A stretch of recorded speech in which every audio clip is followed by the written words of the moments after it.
La Cité de Dieu de saint Augustin, livre 10e, chapitre 25. Tous les saints qui ont vécu sous la loi écrite et dans les temps antérieurs ont été justifiés par la foi en Jésus-Christ. C'est par leur foi en ce mystère, accompagné de la bonne vie, que les justes des anciens jours ont pu être purifiés, soit avant la loi de Moïse, car en ce temps Dieu et les anges leur servaient de guide, soit même sous cette loi, bien qu'elle ne renfermât que des promesses temporelles, simples figures de promesses plus hautes, ce qui a fait donner à la loi de Moïse le nom d'Ancien Testament. Il y avait alors en effet des prophètes dont la voix comme celle des anges publiait la céleste promesse, et de ce nombre était celui dont j'ai cité plus haut cette divine sentence touchant le bien souverain de l'homme. Être uni à Dieu, voilà mon bien. Le psaume d'où elle est tirée distingue assez clairement les deux testaments, l'Ancien et le Nouveau, car le prophète dit que la vue de ces impies qui nagent dans l'abondance des biens temporels a fait chanceler ses pas, comme si le culte fidèle qu'il avait rendu à Dieu eût été chose vaine, en présence de la félicité des contempteurs de la loi. Il ajoute qu'il s'est longtemps consumé à comprendre ce mystère, jusqu'au jour où, entré dans le sanctuaire de Dieu, il a vu la fin de cette trompeuse félicité. Il a compris alors que ces hommes, par cela même qui se sont élevés, ont été abaissés, qu'ils ont péri à cause de leurs iniquités, et que ce comble de félicité temporelle a été comme le songe d'un homme qui s'éveille et tout à coup se trouve privé des joies dont le berçait un songe trompeur. Et comme dans cette cité de la terre ils étaient pleins du sentiment de leur grandeur, le psalmiste parle ainsi : « Seigneur, vous anéantirez leur image dans votre cité. » Psaume 72, verset 20.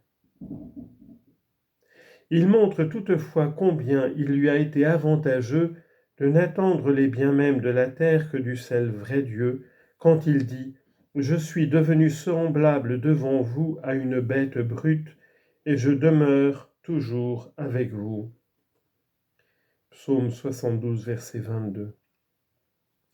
Par ces mots semblables à une bête brute, le prophète s'accuse de n'avoir pas eu l'intelligence de la parole divine, comme s'il disait « Je ne devais vous demander que les choses qui ne pouvaient m'être communes avec les impies, et non celles dont je les ai vus jouir avec abondance, alors que le spectacle de leur félicité était un scandale à mes faibles yeux. » Toutefois, le prophète ajoute qu'il n'a pas cessé d'être avec le Seigneur, parce qu'en désirant les biens temporels, il ne les a pas demandés à d'autres que lui.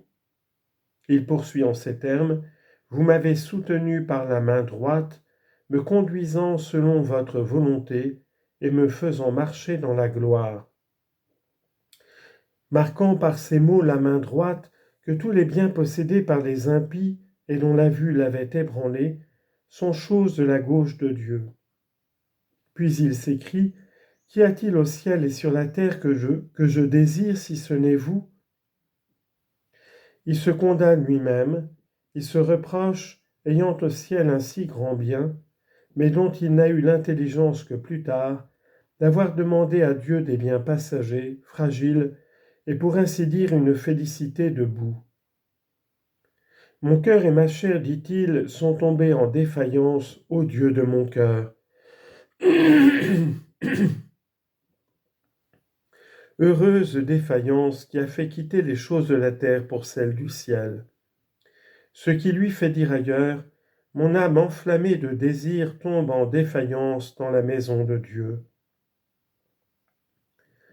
Psaume 83, verset 3.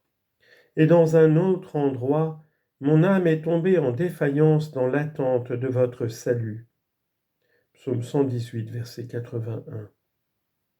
Néanmoins, après avoir dit plus haut « Mon cœur et ma chair sont tombés en défaillance », il n'a pas ajouté « Dieu de mon cœur et de ma chair », mais seulement « Dieu de mon cœur », parce que c'est le cœur qui purifie la chair.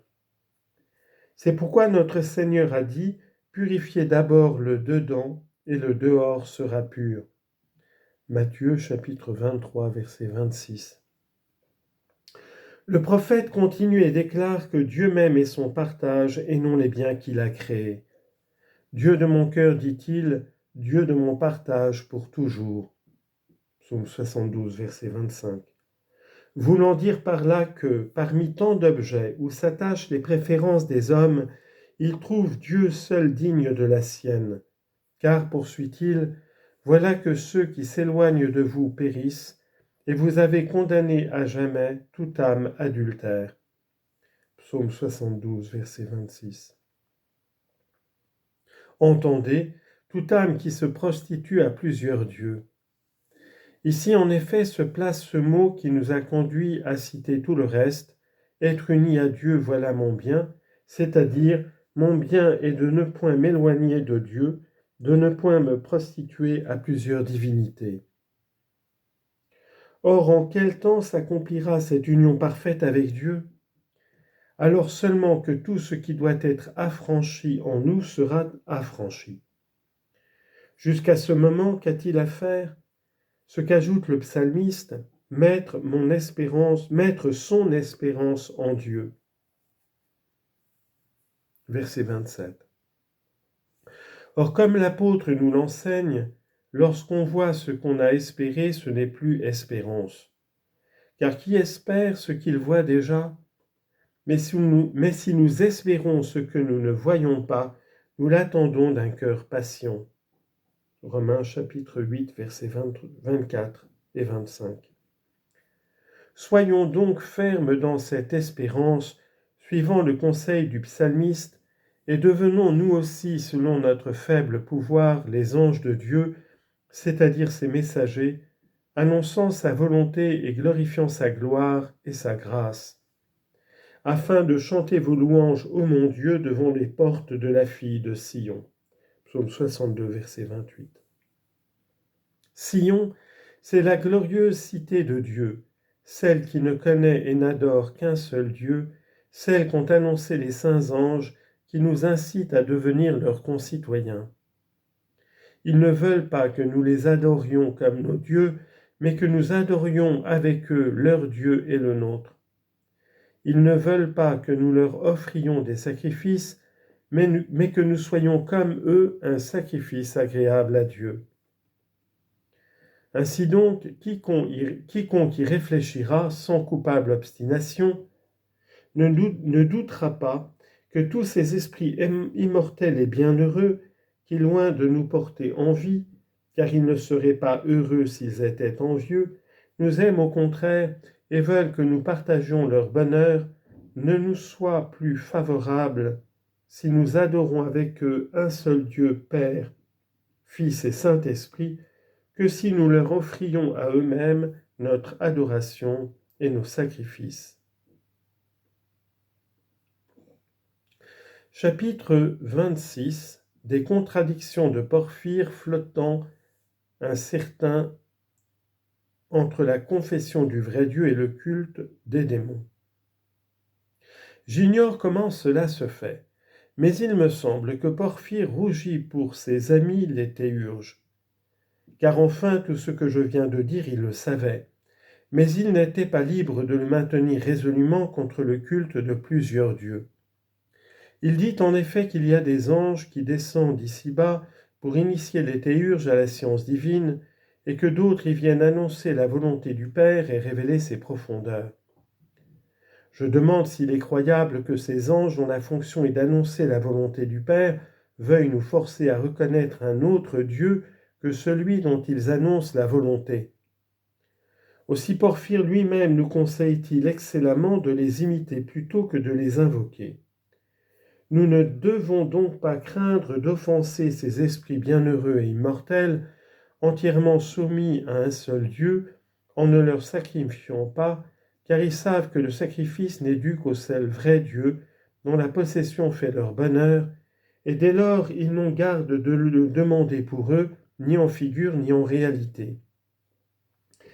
Cette usurpation insolente n'appartient qu'aux démons superbes et malheureux, et rien n'en est plus éloigné que la piété des bons anges unis à Dieu sans partage et heureux par cette union. Loin de s'arroger le droit de nous dominer, ils nous aident dans leur bienveillance sincère à posséder le vrai bien et à partager en paix leur propre félicité. Pourquoi donc craindre encore, ô philosophes, d'élever une voix libre contre des puissances ennemies des vertus véritables et des dons du véritable Dieu? Déjà, tu as su distinguer les anges qui annoncent la volonté de Dieu d'avec ceux qu'on appelle, je ne sais par quel art, l'évocation du théurge.